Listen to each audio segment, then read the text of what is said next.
Representative Marjorie Taylor Green is now fear-mongering about fentanyl. Now, in a tweet, Green had shared a screenshot of what appeared to be a group family chat. Now, in it, members were discussing how someone they knew went to the emergency room after touching a car door handle. Let me show you that. Be careful getting in and out of cars. Our neighbor was in Dalton at TJ Maxx. It could have died. His car handle was laced in fentanyl. He went to the ER and they traced his to his car handles. That's actually not true. Somebody had actually called in to that local police officer that is or police district that is investigating this, and they found no traces of fentanyl. No traces at all.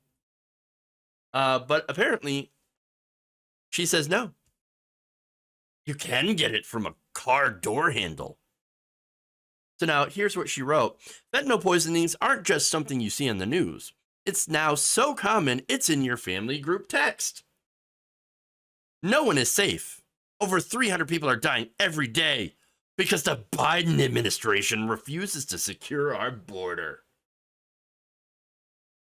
Let me just note for the record, fentanyl-laced door handles are not a thing. A group chat is not evidence of that. I'm not saying fentanyl isn't dangerous. Oh, it is. It is a highly dangerous drug. It's highly addictive and more potent than heroin and morphine. And there is an addiction crisis that's going on here. In fact, according to the National Institute of Drug Abuse, 59% of opioid-related fatalities involved fentanyl in 2017. So, look, it's fairly bad out there. So there's a real issue. Unfortunately, what you have here is members of the right wing taking this issue and spreading misinformation. Fentanyl cannot be absorbed into the body via unbroken skin. It can't. The only case in which it could be is if you were for several hours wearing a fentanyl patch or multiple fentanyl patches. That takes hours of exposure. In fact, Kelly E. Dunn, associate professor of psychiatry and behavioral sciences at Johns Hopkins University, told Newsweek, quote, "There is no empirical or clinical evidence that merely touching fentanyl would lead to an overdose or poisoning." She also says, an important context to consider is that fentanyl has been used in medical settings for decades. If this was a true risk, we would have heard about it at some point in the past. The fact that fentanyl is more potent than other opioids does not mean it can confer effects, euphoric, overdose, or otherwise, by simply touching it. I am comfortable stating that there is no credible evidence of this effect. What about the videos of police officers fainting, being near fentanyl?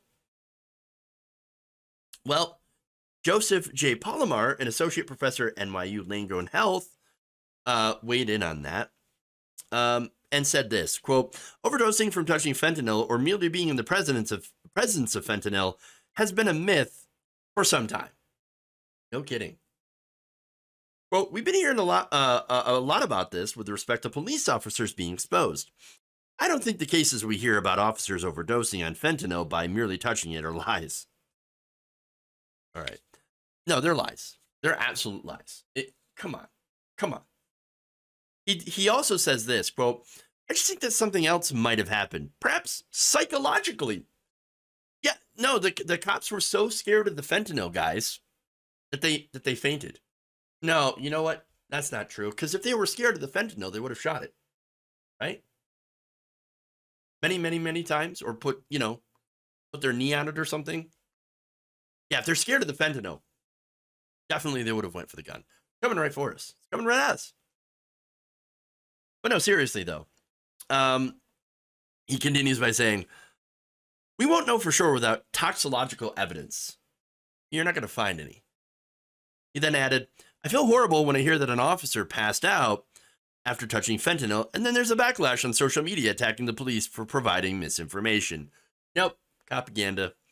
Disagree. I think the cops deserve the backlash because they're basically fear-mongering about this or falling for fear themselves. I'm not, again, fentanyl is dangerous. You do have to be careful around it. But for God's sakes, you're not going to pass out if you're near it. You're not going to get like a contact from touching it. Now, he continues by saying, the officers truly believe they were exposed, and that's a scary situation. This situation would be just as scary for your average citizen. We need to do a lot more research about this on this potent drug, and we need to do our best to educate the public about it. Well, now, here's a little bit of education. According to the CDC, fentanyl can only enter the body, other than taking it, of course, or doing the patch. Say you have broken skin. Say you have wounds on your hands. You got your hands all cut up, and then you touch fentanyl. Then, yeah, I guess it can get into your system, just like anything else. It's got to find a way to enter the bloodstream. Now, if someone were to get fentanyl in their hands, the CDC says that you could possibly transfer to their nose or their mouth or another wound, and then theoretically have that get into their system. They could be poisoned if enough of it entered into their system. And they said, depending, this is according to the DEA, depending on the person's body size, tolerance, and past usage, 2 milligrams of fentanyl could possibly be lethal. Now, look, it's serious stuff, right? But here's the thing. If you're a police officer, you should already know what you're dealing with. You should already have like an idea that, okay, this is fentanyl. So I'm not going to, take my hand that's like, what is it? I have all these open wounds on my hand or paper cuts and stuff and stick my hand in a bunch of fentanyl. You should know better than that. Wear gloves. Wear a glove. Do something. Or you should not touch fentanyl and then stick your hands up in your mouth. Okay, this is common basic knowledge. You should know this. You should know this. Wash your hand, bro, after handling it. Come on. No, but what this is, again, this is the hype, right? It's overhype. It's people working themselves up into a frenzy, and and it's just making them look ridiculous, and it's scaring regular people, and that's the worst part. Now, the other thing about this, going back to Marjorie Greene, is how she is absolutely using this to fearmonger about immigrants. She said, it's basically the argument of the drugs, they're coming over the border. They're coming to the border. Okay, by whom? Yeah.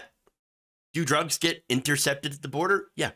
And it's funny because every time drugs are intercepted at the border by Border Patrol, the right wing is like, can you see how many drugs are getting into America? You need to close the borders. No, wait a minute. If the borders were open, then they wouldn't have seized the drugs in the first place. The drugs would have just came through and you wouldn't have known about it. But here you have the Border Patrol actually doing their jobs and intercepting the drugs. So they did their job, and you're still like, I can't believe that they would get stopped at the border. I mean, technically, they're 2 centimeters into this country. Too much. The border's wide open. It's wide open. Why are these drugs getting in the United States? Seriously. Again, the whole thing's ridiculous fear-mongering. And by the way, the other part of this rhetoric that is dangerous, disingenuous, whatever you want to call it, she's going after the migrants. The migrants that are basically carrying pretty much nothing but the clothes in their back, maybe a backpack at most. So you're saying those are the people that are bringing in fentanyl? Really? Really? Oh, you don't understand. They're drug mules. That's what they are. Now, look, I'm not saying that there aren't any drugs coming in the country, as I said, but what they're doing is that they're blaming the most powerless, the weakest people for, these drugs coming to the country, when in reality, there are drug cartels. And there, of course, there is a demand in this country for this drug as well. And yes, these cartels, of course, are taking advantage of it. But that said, Marjorie Greene, members of the Republican Party, they are creating a panic in order to direct people to hate immigrants. Again, addiction is an issue. Cartels are definitely an issue. Migration, as it pertains to how we properly allocate resources to those who are coming into this country, claim asylum illegally, legally. They are legally creating asylum claims. But look, this scare tactic against them is horrible and ridiculous, and it's not based in reality. Now, there was another thing that Palomar did say that I agreed with, and it was, quote, "I'm just worried that situations like this are leading to separate streams of information, largely divided by politics. We need the general public, the police, and public health experts to be able to trust each other with regard to shared information about fentanyl and drugs in general." Wouldn't that be nice? In a sane world, sure, that would be the case, but we do not live in a sane world. We live in a world where people like Marjorie Greene aren't muttering to themselves on a public bus somewhere. They're in Congress. Where people like Louis Gohmert, Lauren Boebert are in higher office. Look, we already are divided by separate streams of information. You have reality, and then you have whatever the right wing is saying on cable news or on True Social or Facebook group, whatever. And of course, in many cases, as you can see from Marjorie Taylor Green, it's not information, it's disinformation.